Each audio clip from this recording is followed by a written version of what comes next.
Presiden Prabowo Subianto memberikan pengarahan terhadap 6 gubernur dan 42 bupati wali kota dari Papua ke Istana Negara Jakarta Selasa 16 Desember 2025. Meski pengarahan sudah selesai, namun ada hal yang memantik polemik, yaitu Presiden Prabowo Subianto menginginkan swasembada pangan dan energi di Papua.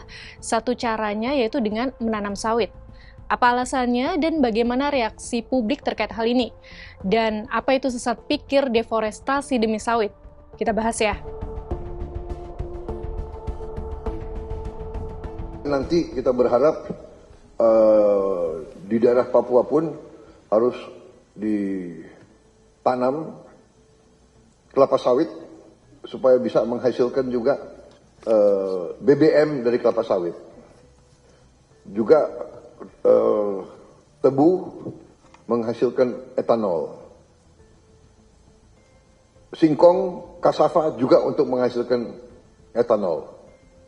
Sehingga kita rencanakan dalam 5 tahun semua daerah bisa berdiri di atas kakinya sendiri. Terkait rencana ini, dalam siaran pers 17 Desember 2025, Direktur Eksekutif Daerah Walhi Papua, Michael Pouki mengaku khawatir apabila pemerintah membuka tanah adat dan hutan di Papua untuk proyek perkebunan sawit, tebu, dan tanaman lain terkait program pangan atau energi. Menurut Michael, masyarakat adat Papua tidak mau mewariskan bencana ekologis di masa yang akan datang. Luas perkebunan sawit di Papua tergolong signifikan. Berdasarkan data Badan Pusat Statistik 2024, luasan kebun sawit di Papua Selatan sebesar 97,77 hektar. Lalu Papua Barat 48,33 hektar. Disusul Papua Barat Daya dengan 38,42 hektar. Adapun Papua Tengah tercatat memiliki luasan perkebunan kelapa sawit yang relatif kecil, yakni 9,37 hektar. Dengan polemik dan data ini, pertanyaannya apakah layak perluasan kebun sawit atau deforestasi demi sawit di Papua? Dalam artikel di Kompas ID berjudul Sesat Pikir Deforestasi Demi Sawit pada 8 Januari 2025, Ahmad Arif menyebut tak bisa dinafikan bahwa sawit menyumbang ekonomi negara. Sumbangan industri sawit ke anggaran pendapatan dan belanja negara atau APBN tahun 2023 mencapai 88 triliun rupiah, dengan rincian penerimaan dari sektor pajak 50,2 triliun rupiah, penerimaan negara bukan pajak 32,4 triliun rupiah, dan bea keluar 6,1 triliun rupiah. Namun kontribusi sawit tidak berarti harus menafikan hutan, sekalipun sawit juga menyerap karbon, namun total jejak emisinya pasti lebih besar, terutama jika ditanam di hutan yang dikonversi. Perubahan penggunaan lahan merupakan sumber utama emisi sawit yang monokultur. Misalnya, emisi sawit yang ditanam di lahan gambut 6 kali lebih besar daripada rata-rata komoditas tanam lain.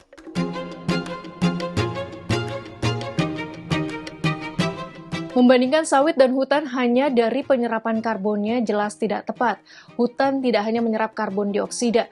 Ekosistem hutan menyediakan barang dan jasa penting bagi perekonomian seperti rekreasi dan potensi fitofarmaka, bahkan menjadi rumah dan memberi makan jutaan spesies, termasuk manusia. Masyarakat adat turun-temurun hidup di sekitar dan di dalam hutan.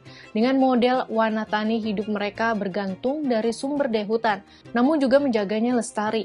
Hal inilah yang menyebabkan ekspansi sawit menjadi sumber utama konflik agraria di Indonesia. Akar pepohonan hutan juga memperkuat tanah dan mencegah erosi serta aliran air berlebih yang dapat menyebabkan banjir. Hutan juga membantu menjaga kelembapan tanah, menyaring air, dan menjaga fungsi hidrologis termasuk curah hujan. Sebaliknya, kebun sawit justru merusak fungsi hidrologis. Laporan Science of the Total Environment pada Mei 2024 menunjukkan bagaimana perkebunan sawit di Kais, Papua Barat telah meningkatkan limpasan air permukaan, sedimen, serta kandungan pencemar dari pupuk dan pestisida seperti nitrogen dan fosfor.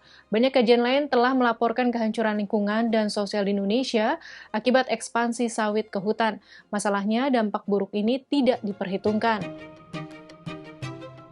Sahabat Kompas, sawit memang memegang peran penting dalam struktur ekonomi Indonesia. Banyak juga penduduk yang tergantung pada produk sawit.